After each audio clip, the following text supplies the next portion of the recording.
जय हिंद दोस्तों, आपका स्वागत है हमारे YouTube channel learning point with Abhishek में। अगर आप चैनल पर नए हैं तो चैनल को सब्सक्राइब कर लीजिए और बेल आइकन प्रेस कीजिए ताकि आपको डेली डिक्टेशन मिल सके। 100 शब्द प्रति मिनट डिक्टेशन स्टार्ट। महामारी के दौरान दुनिया में एक और संकट गहराया है। यह संकट बाल मजदूरों को लेकर है। चिंताजनक बात यह है कि इस 1.5 साल में दुनिया में बाल श्रमिकों की तादाद बढ़ गई है। हाल में संयुक्त राष्ट्र बाल विकास कोष यूनिसेफ ने अपनी रिपोर्ट में बताया कि वर्ष 2016 में दुनिया भर में करीब 9.5 करोड़ बाल मजदूर थे। यह संख्या अब बढ़कर 16 करोड़ तक जा पहुंची है। 4 साल में बाल श्रमिकों की तादाद में यह वृद्धि 1.5 गुने से भी अधिक है।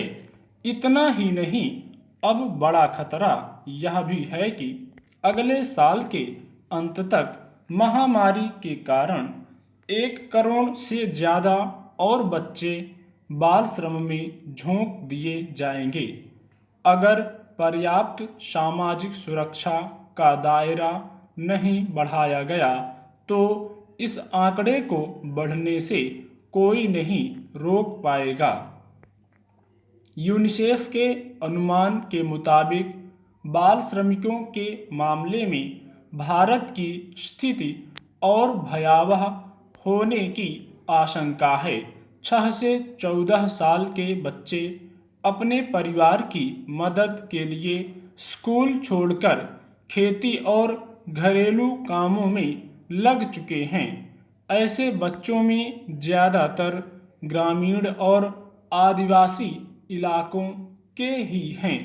एक अनुमान के मुताबिक भारत में बाल मजदूरों की तादाद 1.5 से 2 करोड़ के बीच है, जिसमें आधे से ज़्यादा बच्चे ग्रामीण इलाकों में कृषि और खेतिहर मजदूरी में लगे हैं।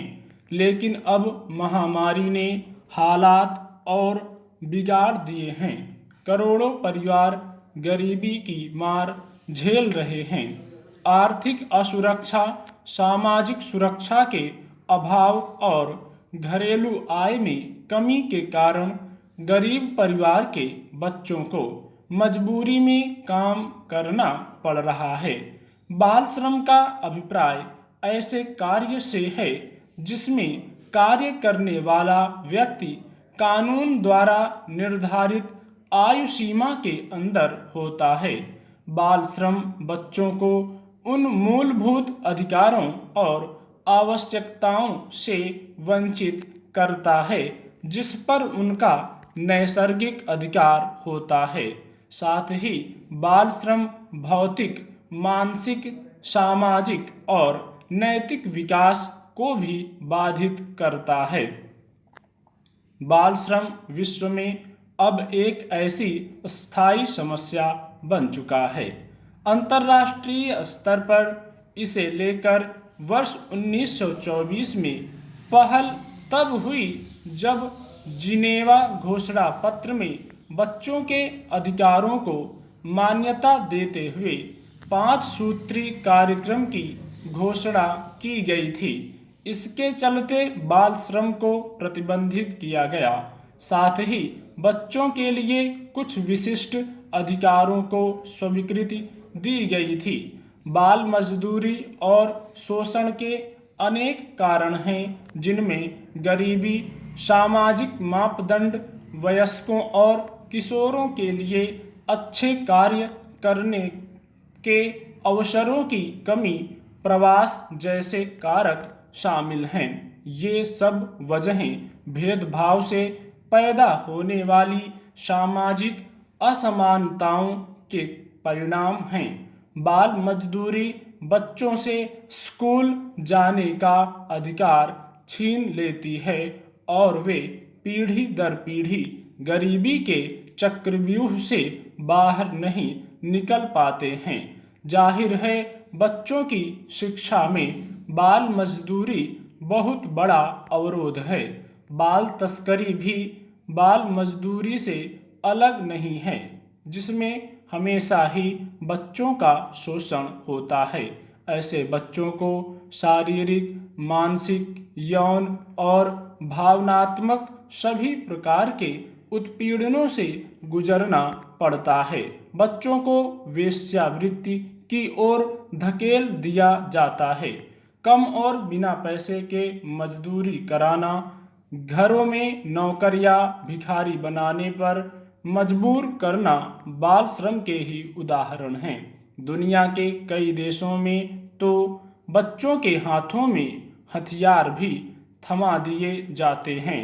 बाल तस्करी बच्चों के लिए हिंसा, यौन उत्पीड़न और HIV संक्रमण का खतरा पैदा करती है। कुल मिलाकर दुनिया भर में बच्चों पर संकट कहीं ज़्यादा व्यापक और गंभीर है। सवाल है कि बाल श्रम कैसे खत्म हो। जो कुप्रथा सदियों से चली आ रही है, उसे खत्म करना कोई आसान नहीं है। फिर दुनिया भर में तमाम कानून हैं जो बाल श्रम को प्रतिबंधित करते हैं, जिनके तहत बाल मजदूरी अपराध है। पर समस्या यह है कि इतने कानूनों के बावजूद यह संकट गहराता जा रहा है। इसका मूल कारण सरकारों के साथ समाज में बच्चों की उपेक्षा भी है। इसलिए बच्चों का बचपन बचाने की पहली जिम्मेदारी तो समाज और सरकार की ही है।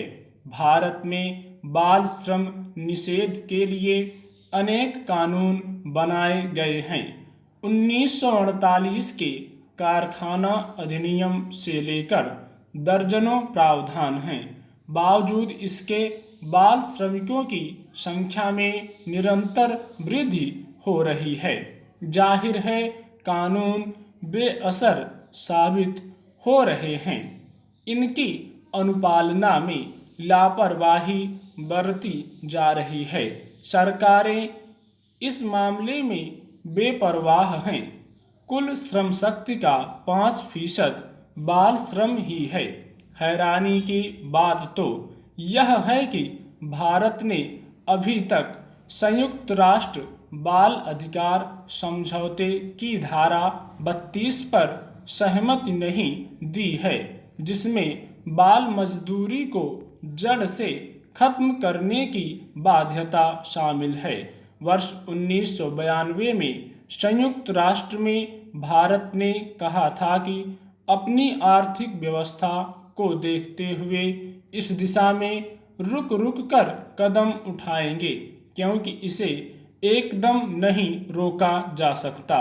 लेकिन 3 दशक बाद भी हमारे देश में बाल मजदूरी बढ़ रही है, तो इसकी जिम्मेदार अब तो सरकार की नीतियां ही हैं। इतना ही नहीं, बाल श्रम कानून के संशोधन में भी थोड़ी नरमी देखने को मिल रही है। बाल श्रम रोकने के लिए ठोस कदम उठाने की जरूरत है। इसमें हम लोकतंत्र की सबसे छोटी इकाई पंचायत की भूमिका को बढ़ा सकते हैं। चूँकि भारत में लगभग 80% बाल श्रम ग्रामीण क्षेत्रों में होता है, इसलिए बाल श्रम में कमी लाने और धीरे धीरे इसे खत्म करने की जिम्मेदारी पंचायतों पर डाली जानी चाहिए।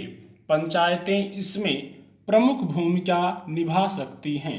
इसके लिए पंचायतों को बाल श्रम के दुष्परिणामों के बारे में जागरूकता पैदा करनी होगी। ऐसा माहौल तैयार करना होगा जहां बच्चों को काम न करना पड़े और वे स्कूलों में दाखिला लें। इसका भी आकलन करते रहना होगा कि बच्चों को स्कूलों में पर्याप्त सुविधाएं उपलब्ध हैं या नहीं। पंचायतों को भी यह अधिकार दिए जाने की जरूरत है कि वे बाल श्रम करवाने पर जुर्माना लगा सकें और उसके विरुद्ध कानूनी कार्रवाई शुरू कर सकें। गांवों में बाल बाड़ी और आंगनबाड़ियों को भी इसके लिए सक्रिय रखने की जरूरत है। बाल श्रम को रोकने में इनकी भी भूमिका कारगर हो सकती है। स्टॉप।